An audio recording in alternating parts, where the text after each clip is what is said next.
It's actually sad no one really prepares you for how isolating adulthood can be. You go from having classmates and after school hangouts to work emails and silent evenings. And somewhere between the responsibilities and the exhaustion, you start to realize meeting new people isn't something that just happens anymore. You have to build it. But here's the thing, connection hasn't disappeared, it's just moved. It lives in new spaces now, in activities, in shared efforts, in curiosity. And if you know where to look, you'll see it everywhere. In this video, I'll show you the exact places where adults still form deep bonds and how to make those moments count. So, let's begin. At number 1, we have volunteering, the fast track to meaningful people. If you want to meet good people, go where good people gather. Volunteering is the easiest way to do that. Whether it's helping at an animal shelter, mentoring kids, cleaning parks, or feeding the homeless, these are the places where you don't need to prove who you are. Your actions speak for you. Here's why it's powerful. When you volunteer, you immediately skip the small talk.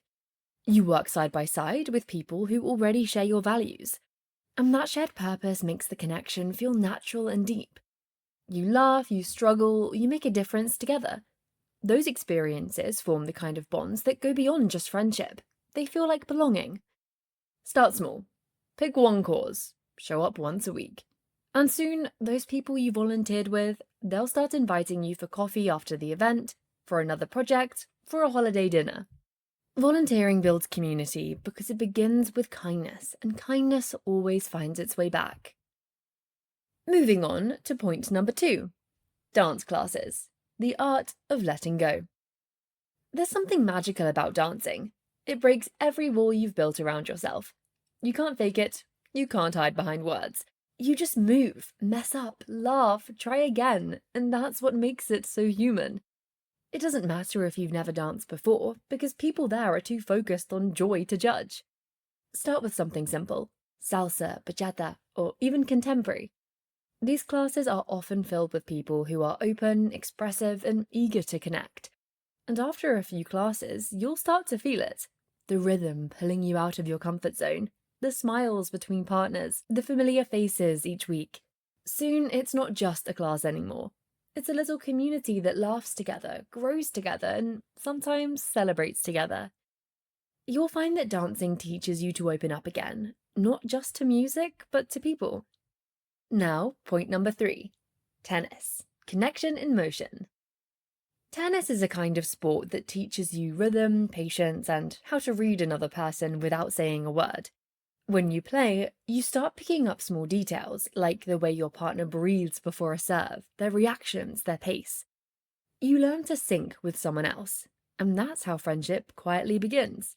You don't need to be skilled. Start with group lessons or local double matches. The beauty of tennis is that it naturally brings routine.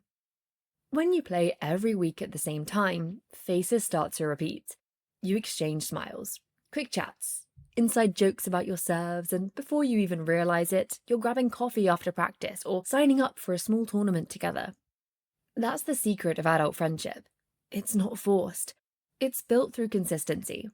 Tennis gives you that structure, that rhythm, and if you show up often enough, it gives you people too.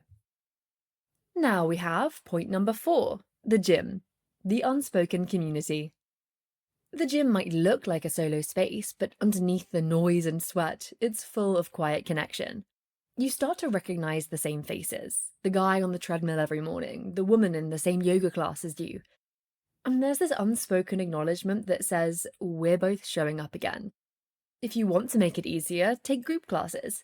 They strip away the awkwardness because everyone's just trying to keep up. And in between the shared struggle and laughter, conversations begin naturally. How long have you been coming here? That class was brutal. Small talk becomes small trust, and small trust becomes friendship. And the best part? These are friendships rooted in shared effort and growth, which means they often last. Next up, number 5, creative workshops, building connection through creation.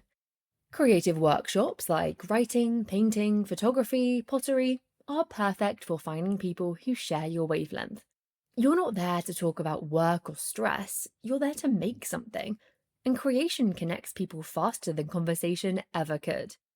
Stay after class, Compliment someone's work. Ask how they started.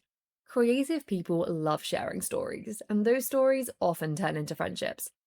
You might end up collaborating on a project, hosting a little art night together, or simply finding a person who makes you feel understood. Moving on to number 6, group language lessons. Friendship through curiosity. Learning a language is equal parts fun and humbling. You'll mispronounce words, laugh at yourself, and struggle through sentences together. That shared vulnerability is what makes it such a powerful social space. Group language lessons attract people from all walks of life, such as travelers, expats, locals, students, dreamers. And when you're all learning together, you form this collective rhythm.